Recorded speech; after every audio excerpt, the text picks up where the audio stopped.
அஸ்ஸலாமு அலைக்கும். எல்லோருக்கும் சாந்தியும் சமாதானமும் உண்டாதாக. இந்த குரூப்பை பார்த்துட்டு இருப்பீங்க. இந்த குரூப்பில் குரூப் எஃப் இது என்னத்துக்காக நாங்கள் இந்த குரூப்பை நான் சொல்கிறேன்டா, கடந்த காலங்களில் நவம்பர் மாதம் என்கிட்ட 3ஆம் தவணை வினாவிடை தொகுப்பை வாங்கினாக்கள். அவங்களுக்கு நான் ஒரு குலுக்கல் முறையில் ஒரு மொபைல் ஃபோன் ஒன்று தாரேன்னு சொல்லியிருந்தேன். நான் கையடக்க தொலைபேசி ஒன்று தாரேன்னு சொல்லியிருந்தேன். அந்த அடிப்படையில் இன்று ஏ தொடக்கம் எம் வரையான 13 குழுக்களாக மாணவர்களாக பிரிக்கப்பட்டு அதில் எஃப் குழுமத்துக்கான குழுக்கள் முறை தெரிவு செய்யப்படுறதுக்காக மாணவர்கள் 51 பேர் நாங்கள் இருக்காங்க. இந்த 51 பேரையும் நாங்கள் என்ன செய்கிறோம்னா, ஒரு குழுக்கள் முறைக்கான ஒரு வீல் ஒன்று இருக்குது. அந்த வீலில் நாங்கள் அவங்கள இன்க்ளூட் பண்ண போகிறோம். அந்த 51 மாணவர்களையும் நான் இப்போ தற்போது இன்க்ளூட் பண்ணிட்டேன்.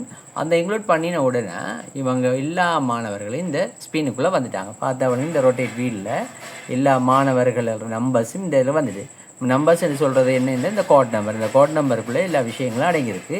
நான் இப்போ அவங்கள ஸ்பீன் பண்ண போல யார் வின்னர்ஸாக வரப்போகிறாங்க, அந்த 51 மாணவர்களுக்குள்ளே எந்த மாணவர் என்ன கோட் நம்பருடைய மாணவன் வரப்போகிறாங்கங்கிறது நம்ம இப்போ அறிஞ்சிடலாம். Z36-2 Z36-2ங்கிற கோட் நம்பரில் தான் இப்போ ஒரு மாணவர் அதிகம். அந்த மாணவர் யாருங்கிறத நம்ம பார்க்க முடியும். இப்போ அந்த மாணவரை கோட் நம்பரை நாம் இதில் இன்க்ளூட் பண்ணோம்னா சரி. கொஞ்சம் இருங்க. ரைட். Z36-2 இப்போ அந்த மாணவர்கள் இப்போ தெரிஞ்சுவாங்க இப்போ யாருங்கிறது நான் காட்டுறேன்.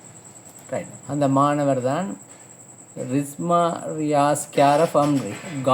காலியை சேர்ந்தவங்க, காலி மாவட்டத்தை சேர்ந்த ரிஸ்மா ரியாஸ் கேரஃப் அம்ரிங்கிற அந்த பர்சன் தான் இதில் வின் பண்ணிக்கிற குழுக்கள் முறையில் 13 பேர் குழுக்கள் தெரிவு செய்கிறதுக்காக வின் பண்ணிக்கிற என்ன குரூப்பை சேர்ந்தவங்கண்டா எஃப் குரூப்பை சேர்ந்த ஆக்கள். இவங்க குரூப் எஃப்ல இருக்காங்க. ரைட். அவங்கள யாருன்னு நாம் அவரோட பேச முடியும்.